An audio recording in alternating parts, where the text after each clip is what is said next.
Здравствуйте, в эфире информационный выпуск новостей Хаберлер. В студии для вас работает Асан Абиблаев. Сегодня в нашем выпуске. Президент России Владимир Путин принял в Кремле премьер-министра Турции Бинали Йылдырыма. 5 жителей Симферопольского района сегодня получили соглашение по программе завершения строительства индивидуального жилья.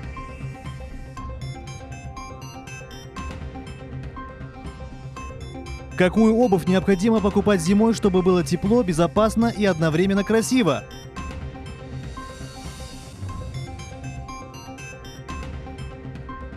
Юбилейный вечер, посвященный 85-летию поэта Нузета Умерова.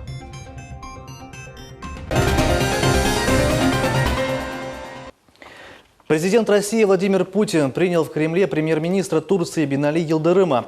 Обсуждались вопросы продвижения российско-турецкого сотрудничества в торгово-экономической сфере, включая реализацию важнейших совместных проектов. Приветствуя турецкого премьера, Владимир Путин заметил, что рад с ним познакомиться и попросил передать привет и пожелания благополучия президенту Турции Реджепу Таyyипу Эрдогану. Прошу вас передать самые искренние привет, пожелания благополучия президенту. Благодарны за то, что он подписал закон о ратификации нашего соглашения по турецкому потоку. Это только один из крупных проектов, который мы планируем реализовать. У нас много и текущей работы совместно. И рассчитываем, что ваш визит будет положен в основу предстоящей нашей встречи с президентом Турецкой Республики и проведения совета на высшем уровне. 5 жителей Симферопольского района сегодня получили соглашение по программе завершения строительства индивидуального жилья. Каждый из них получил единовременную материальную помощь в размере 200 тысяч рублей. Наша съемочная группа тоже присутствовала на вручении. Одной из счастливых обладательниц материальной помощи стала жительница микрорайона Каменка Айшеля Тифова. Вместе с внуками и невесткой она вынуждена ютиться в маленькой времянке. Рассказывает, уже давно хотелось бы улучшить жилищные условия. На выделенные средства женщина уже приобрела трубы, чтобы провести паровое отопление. Взяла камень, чтобы отделить этажи. Камень взяла, чтобы сделать перекрытие. Взяла 2 двери. Шпаклевки. Помощь на завершение строительства получила и Эльмира Умерова. Говорит, в течение 7 лет вместе с мужем пытаются достроить дом. Сейчас им необходимо сделать штукатурку, внутреннюю отделку и установить окна. Начислили нам 200 тысяч и планируем всю эту сумму потратить на внутреннюю отделку. Начальник отдела межнациональных отношений администрации Симферополя Искендер Муждабаев отметил, что в этом году администрации города было выделено 1 000 000 рублей, что позволило оказать материальную помощь 5 семьям. 5 семей, у которых степень готовности жилых дома попала под этот порядок, они получили материальную помощь. В течение полугода они эти средства должны освоить, отчитаться перед комиссией. Комиссия опять будет повторно выезжать на место, составлять опять визуализации, акт степени готовности их домовладения. Также Искендер Муждабаев рассказал, что на следующий год в рамках проекта по обустройству репатриантов будут предусматриваться средства на завершение строительства индивидуального жилья. Султания Ситакаева, Асан Зивадинов, Эдем Исмаилов, телеканал Миллет. Украину признали самой коррумпированной страной в Европе. Антикоррупционные реформы, которые прошли в стране, не принесли желаемого результата. Об этом говорится в сообщении Европейского суда аудиторов. Аудиторы также пришли к выводу, что олигархические кланы продолжают оказывать влияние на экономику, политику и СМИ Украины.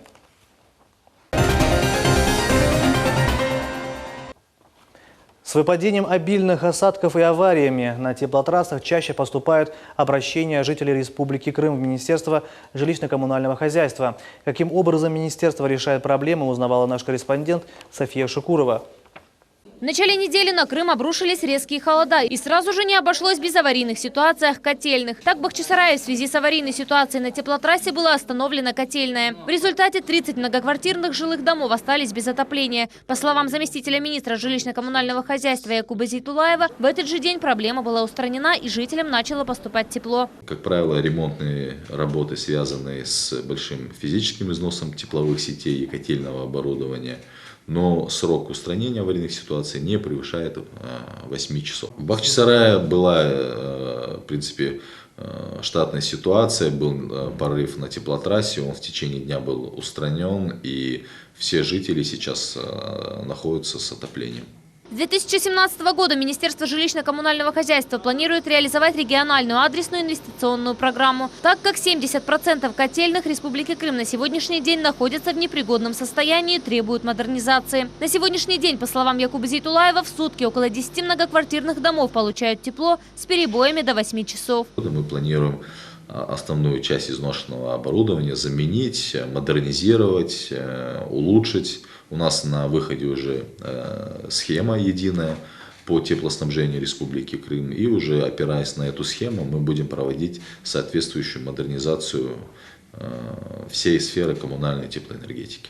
Сейчас немножко похолодало, соответственно, мы увеличили подачу теплоносителя на дом, вернее его температуру, немножко увеличили давление. И в связи с этим идут порывы на теплотрассах, то есть этого пока что нельзя избежать, потому что физический износ достаточно высокий. Симферопольцы в меньшей степени пострадали от аварий на теплотрассах. В принципе, лифт сделали, рады уже, лифт не работал. Вот, отопление шикарное, то есть очень тепло, даже иногда открываем стеклопакет на проветривание, потому что бывает очень жарко. Батареи горячие, у нас все хорошо. Вот. Сколько лет уже, у нас с отоплением отлично. Хорошо топят, жарко, мне даже нравится. Вот только сейчас стала в спальне закрывать окно на ночь. А так вот, когда было тепло, даже спала с открытым окном. Лимара Джапарова на протяжении 20 лет проживает в многоквартирном доме на Балаклавской. Рассказывает, за все время проживания в этом доме проблем с отоплением не было. В доме батареи хоть и старые, но горячие. У нас 4 маленьких детей, а им необходимо тепло. Мы этому очень рады. Правда, в доме есть другая проблема – отсутствие освещения в подъездах. В течение года у нас вот света нету. Даже чуть больше года уже как. Вот сходим вот с фонариками. Старикам вообще тут тяжело. Вот. А дети тоже на ощупь. С работы вообще приходишь в темноте и пока подымешься. Хотели бы, чтобы побыстрее нам включили, что-то сделали. Тем не менее, на сегодняшний день жители 13 многоквартирных домов в Керчи остались без отопления из-за погодных условий. Однако власти обещают, что проблема будет устранена уже сегодня. София Шукурова, Умер Мустафаев, Руслан Хохлов, телеканал Миллет. В Симферополе открылось 20 пунктов обогрева, которые работают с 8 утра до 5 часов вечера. Об этом сообщает пресс-служба администрации Симферополя. Так, в Киевском районе открылось 9 пунктов обогрева, в Железнодорожном 7 и в Центральном 3. Еще один пункт открыли на полигоне ТБО. Как ранее сообщала старший инспектор отдела информационного обеспечения деятельности Главного управления МЧС по Крыму Елена Иванова, спасатели в случае ухудшения погодных условий готовы развернуть пункты обогрева в особо затрудненных районах Крыма.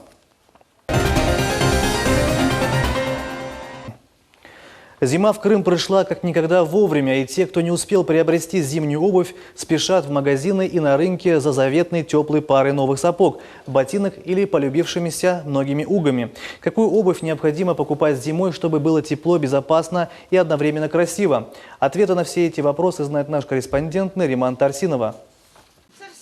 Ассортимент обуви в интернете и реальных магазинах очень велик. Заходишь в магазин, и глаза разбегаются от количества и разнообразия товара. Сейчас производители предлагают самые разные виды зимней обуви – сапоги, ботинки, ботфорты, уги. Однако, выбирая обувь на зиму, прежде всего необходимо обращать внимание на материал, из которого она изготовлена. Главное – это вот натуральный мех, не скользящая подошва. Не скользящая подошва, которая вот она идет, она более устойчивая, более комфортная и, ну вот сейчас самая модная. Конечно, многие женщины, выбирая обувь, отдают предпочтение красивой паре, чем более теплой и качественной. Как убить двух зайцев одновременно, чтобы пара сапог была не только теплой, но еще и красивой? Чтобы обувь была и удобной, и красивой, в этом нам помогут ботфорды и уги. На сегодняшний день можно подобрать ботфорды как и на высоком каблуке, так и на низком. И тот, и этот вариант будет очень актуален. Ботфорды сейчас пользуются именно на пике популярности. Также и помогут нам уги. Эта обувь тоже очень удобная, красивая, и ее можно носить носить как в повседневной жизни, так и на работу. В последнее время популярностью пользуются интернет-магазины, в которых ассортимент товара не меньше, чем на рынках и в бутиках. Некоторую зимнюю обувь можно практически не мерить. Например, уги и валенки подбирают по размеру стельки. Поэтому их можно приобретать в интернет-магазинах без опасений. Однако заказывать обувь в интернете – покупать кота в мешке. Убеждены многие. Больше, конечно, хожу по магазинам, а в интернете тоже есть покупки. Не всегда подходит размер, и потом очень сложно обратно отправить, получить деньги. То есть в этом плане, конечно, да. Лучше качество и, вероятнее всего, цена тоже будет лучше, чем на рынке. А размер? Размер, там выбор, наверное, тоже больше. У меня дочь пользуется, я интернетом меньше пользуюсь. Кожа, мех, а главное подошва. Потому что подошва – это основное, полиуретановая она. Я альпинизмом занималась, поэтому у меня свои требования к ней. Обувь на синтетическом меху специалисты покупать не рекомендуют. Он не греет, уверяют они. Мех нанесен на тканевую основу, которая не обладает такой плотностью, как кожа. Однако такая обувь доступнее и красивее, уверены многие. А что выберете вы? Качество и безопасность или доступную цену? Выбор остается только за вами. Нариман Тарсинова, Эдем Исмаилов, Умир Мустафаев, телеканал Миллет. В Крымском федеральном университете имени Вернадского учатся более 3000 иностранных студентов из 50 стран мира. Украина и Индия лидируют по количеству студентов, а из вузов медицинская академия. Об этом сегодня сообщил начальник управления международной деятельности Департамента международной деятельности Крымского федерального университета имени Вернадского Александр Мащенко.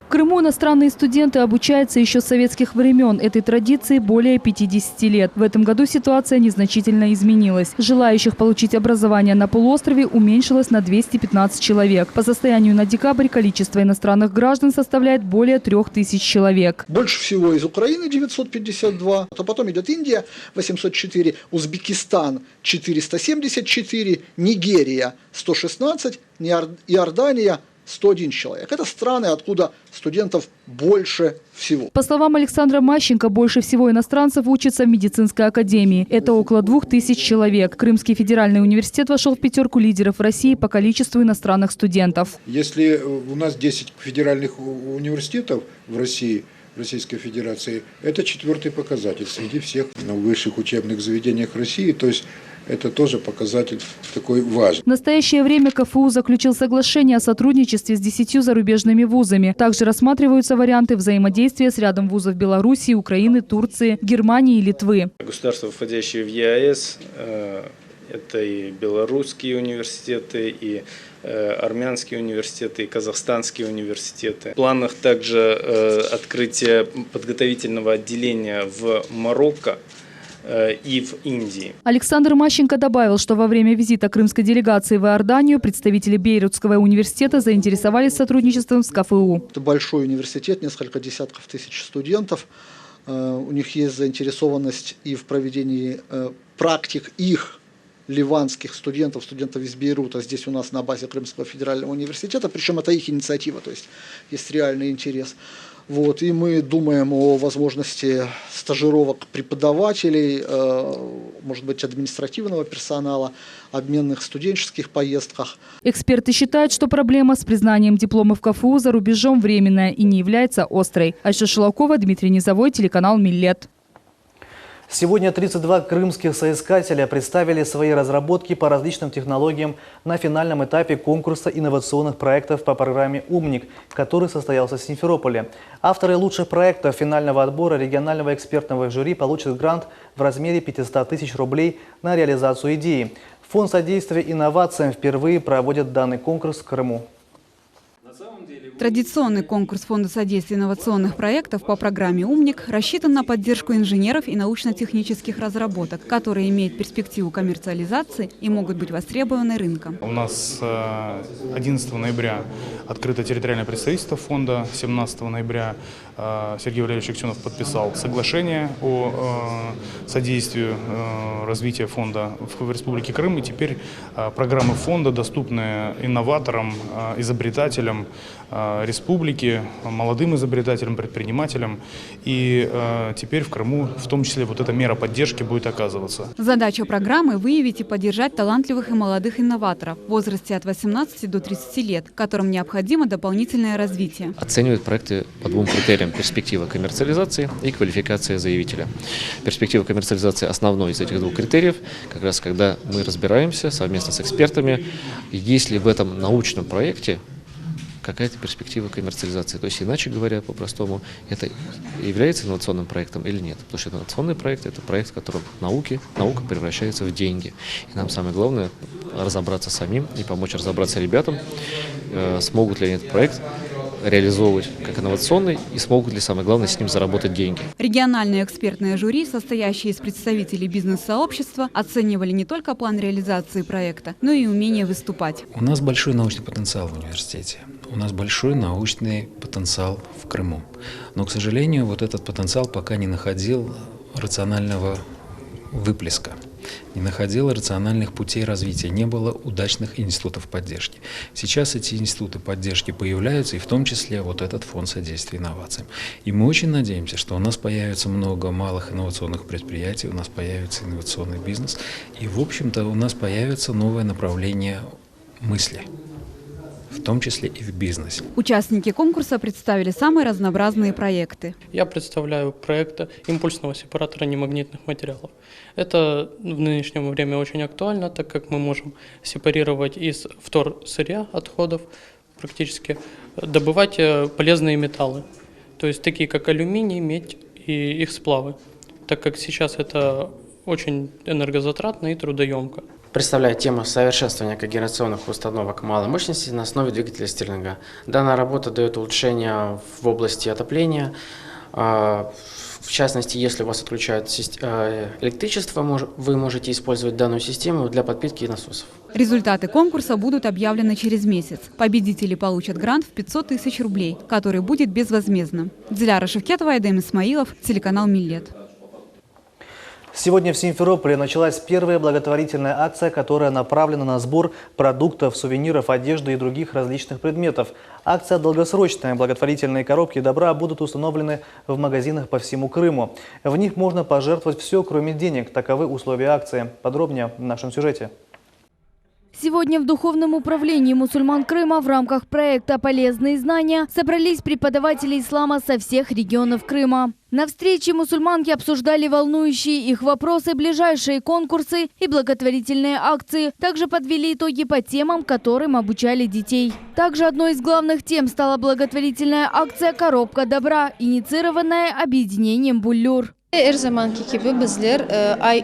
обычно, мы подвели итоги проведенных нами лекций в течение месяца. Каждая женщина, преподаватель исламских наук, должна выполнять не только религиозные обязанности, но и бороться с общественными трудностями. Поэтому все присутствующие преподаватели сегодня поддержали предложение объединения «Буллюр» и помогут разместить эти коробки добра в своих регионах. Идею благотворительной акции поддержали все собравшиеся и сразу же отправились устанавливать коробки добра в некоторые продуктовые и вещевые магазины Симферополя. Кроме того, такие коробки вскоре появятся во всех регионах полуострова. Единственное условие – оставить в коробке любой товар, кроме денег. В продуктовых магазинах будут расположены коробочки, на них будет разъяснена акция, как она будет проходить.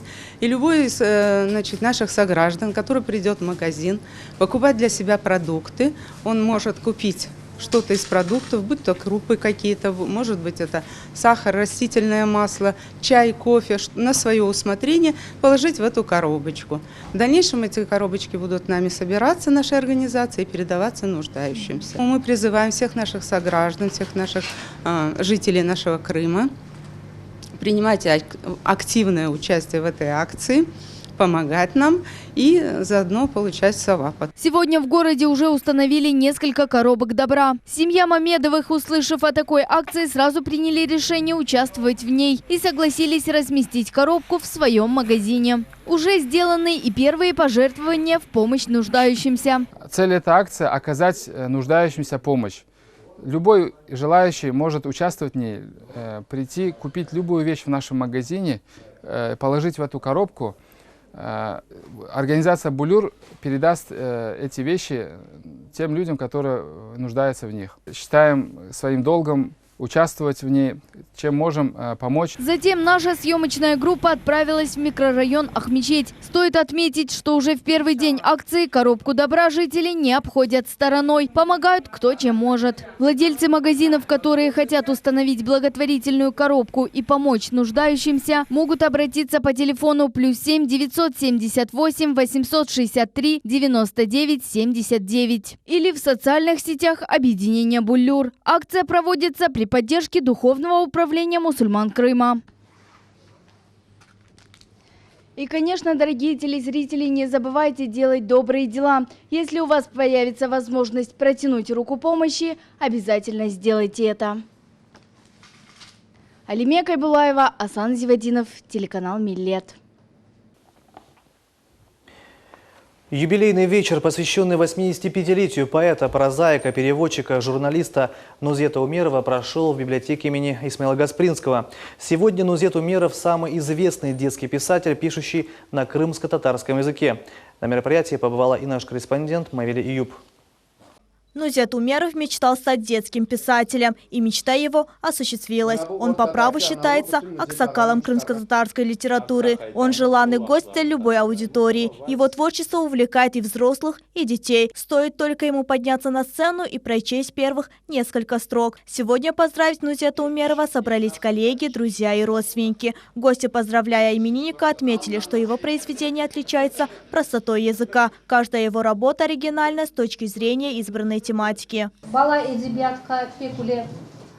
Мы в детской литературе проявляем интерес. Детскую литературу любим. И один из лучших детских писателей является Нузет Умеров. В его произведениях стихи читаются очень легко. И детям очень легко выучить эти стихи. Творчество Нузета Умерова является очень дорогим для детей. Я уверен, что благодаря вашему творчеству нас ждет хорошее будущее. Нузет Умеров – известный детский писатель. За всю свою творческую деятельность он выпустил более 30 книг на крымско-татарском, русском, украинском, казахском и узбекском языках. Общий тираж его книг составляет более 3 миллионов экземпляров. На основе его произведения ставятся спектакли и снимаются фильмы. Я пишу в разном направлении, и для детей, и для родителей. Присутствуют и рассказы, и сказки, и стихи, и комедия. Сейчас только пишут рассказы, больше ничего не пишут. Пишут пьесы, но там не присутствует комедия. Поэтому создал такую книгу. Думаю, если прочитают, будут и учиться. Стихи и сказки Нузета Умерова больше, чем просто рифмованные слова. Его произведение – это азбука жизни. Он учит детей любить, быть добрыми и настойчивыми. Сегодня Нузет Умеров порадовал гостей чтением своих произведений. Гости, в свою очередь, для виновника торжества и гостей исполнили народные песни.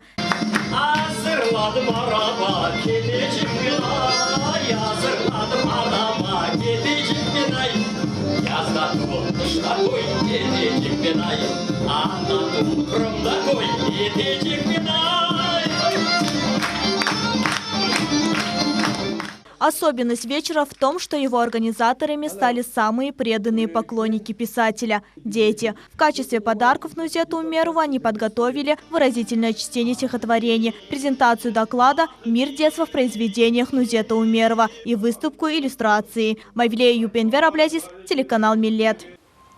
Это все новости на сегодня. В студии для вас работал Асан Абиблаев. Оставайтесь с телеканалом «Миллет». До новых встреч в эфире.